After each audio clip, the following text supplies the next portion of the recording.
Happy Holi to all my lovely viewers. आज मु आपण मानो पई होली स्पेशल स्वीट पुलाव नहीं आसी। आपण माने यही पुलावटी प्रिपेयर करी होली एंजॉय करंतु। स्वीट पुलाव सहित डाल फ्राई कॉम्बिनेशन बहुत भल लगी थाए। मो channel dal fry recipe link description box रो पाई जिवे। वीडियो को जमा स्किप न करी आरंभ शेष जाए देखंतु। वीडियो को शेष जाए देखला परे तले दिया जाइथिबा डिस्क्रिप्शन बॉक्स रो डाल फ्राई रेसिपी देखि नियंतु। एथि पय मु काजू किशमिश दालचीनी तेजपत्र अलैच गुजराती लवंग नेछि। बर्तमान गोटे बासमती लॉन्ग ग्रेन राइस नबा। यह को भल भाबे धोई छाणी हळदी गोळाई मिक्स करिबा।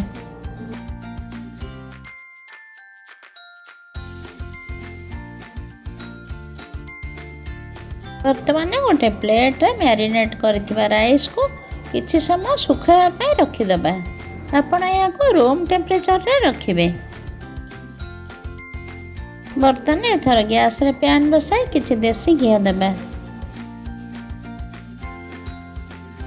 काजू को पकाइबा।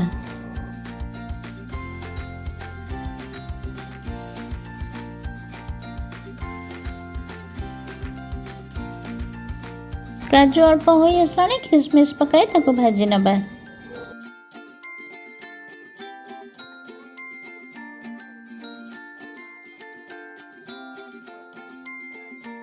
काजू किशमिश हो गला यहाँ काढ़ी दबा।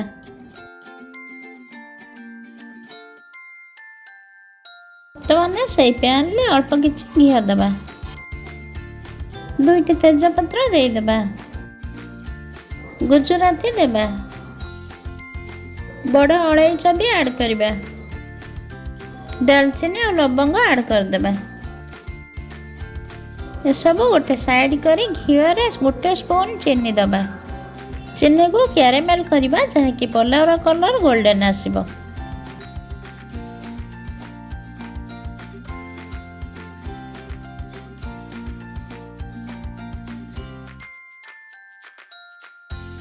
देखो तो चीनी कलर आसीगला। एथर सुखिला जो राइस को ऐड कर देबा।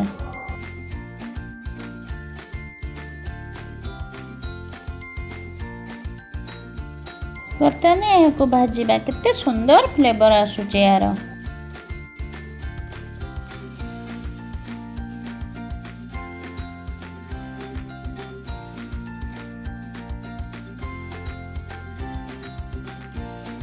भजा ड्राई फ्रूट्स को ऐड कर देबा।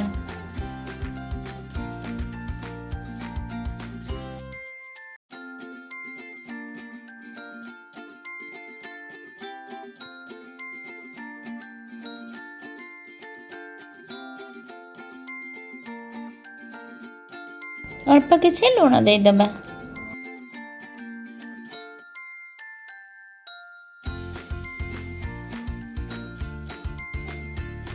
गोटे बाउल राइस नहीं थिली 2 बाउल पानी नौची।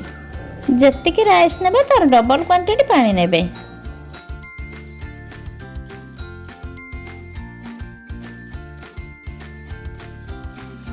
बर्तन को कवर करी सिझिबा को छाड़िबा।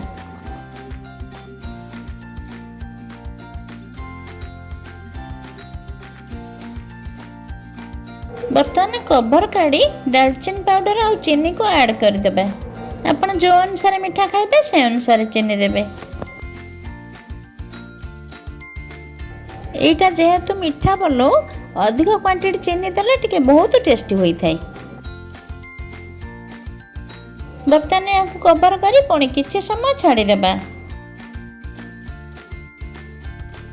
देखो पुलावटी केते सुंदर प्रिपेयर हो जाइछि। राइस भी पूरा गोटे गोटे रही। बर्तमान ये स्वीट सुंदर पुलाव को प्लेटिंग करी नबा। वाह केते सुंदर फ्लेवर आसुचे यार। आपण माने निश्चय प्रिपेयर कले जानि परिबे। आपण माने होली रे निश्चय याको प्रिपेयर करी फ्रेंड्स और रिलेटिव्स मान को निश्चय चखांतु। एही पुलावटी खाइला परे ना आपण मानकर तारीफ न करी केबे भी रही परिबेनी।